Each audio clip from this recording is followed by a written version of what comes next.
मित्रों नमस्कार। Parameter of law में चैनल में मैं आपका मित्र रिटायर्ड जज अशोक शर्मा आपका हार्दिक अभिनंदन करता हूं। आज मैं आपको एक महत्वपूर्ण विषय, कभी भी आप कोर्ट कचहरी में किसी भी केस के संबंध में जीवन में आपको जाना ही पड़ता है, ये जानना चाहिए।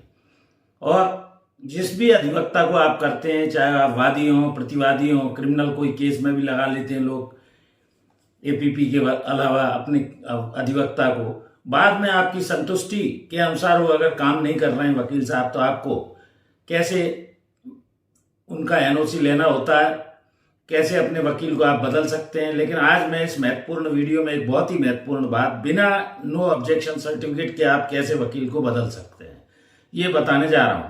बहुत सारे लोगों की ये समस्या है। तो can you change your advocate without NOC, ये आपको जानना चाहिए।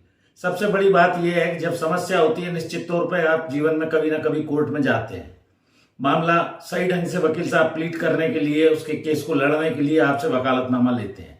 आपने वकालतनामा दे दिया, कई पेशी तक कोर्ट की प्रक्रिया के अनुसार केसेस बढ़ते रहते हैं, क्योंकि केसेस की संख्या बहुत अधिक है हर न्यायालय में।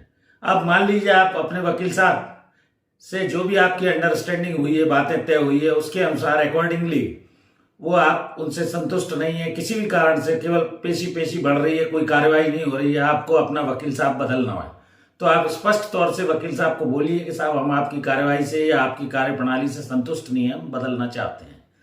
और उनकी फीस आदि जो भी आपकी तय हुई है आपस में जरूर दे दीजिए। वैसे प्राय सभी वकील अच्छे होते हैं, लेकिन कभी कभी कुछ क्लाइंट्स को असंतुष्टि होने लगती है।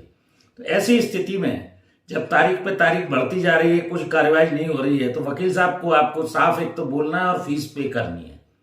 फिर आप कोर्ट के समक्ष इसके लिए एक आवेदन लगा सकते हैं और कोर्ट से मांग कर सकते हैं कि साहब मैं अपने वकील साहब को इस केस में बदलना चाहता हूं, मुझे समय दिया जाए। अगर वकील साहब इसके बाद भी आपको समय नहीं, फाइल वापस नहीं करते हैं फीस लेने के बाद भी, तो आप कोर्ट को इससे अवगत कराइए और वकील बदलने की एप्लीकेशन लगाकर कोर्ट को जब आप अवगत करा देंगे, तो आप उस वकील साहब की जगह दूसरे वकील साहब का पावर कोर्ट के समक्ष पेश कर सकते हैं, वकालतनामा दे सकते हैं।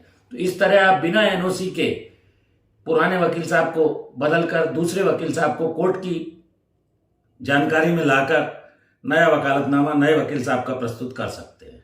तो मैंने ये आपको बिना एनओसी के कैसे अपने वकील को बदल सकते हैं, can you change your advocate without NOC. बहुत सारे लोग इस बारे में परेशान रहते हैं कि साहब वकील साहब एनओसी नहीं दे रहे हैं, हम क्या करें। आप कोर्ट में परमिशन लीजिए, कोर्ट की अनुमति, और कोर्ट को अवगत कराइए, लिखित एप्लीकेशन दीजिए, उसके बाद कोर्ट की सहमति से आप अपने वकील साहब को बदल सकते हैं। तो वीडियो कैसा लगा, मैं छोटी छोटी जानकारियां आपको इस चैनल के माध्यम से देता आ रहा हूं। जुड़े रहिए पैरामीटर ऑफ लॉ चैनल से। Thank you for watching this video. इस वीडियो में यहीं तक, नमस्कार।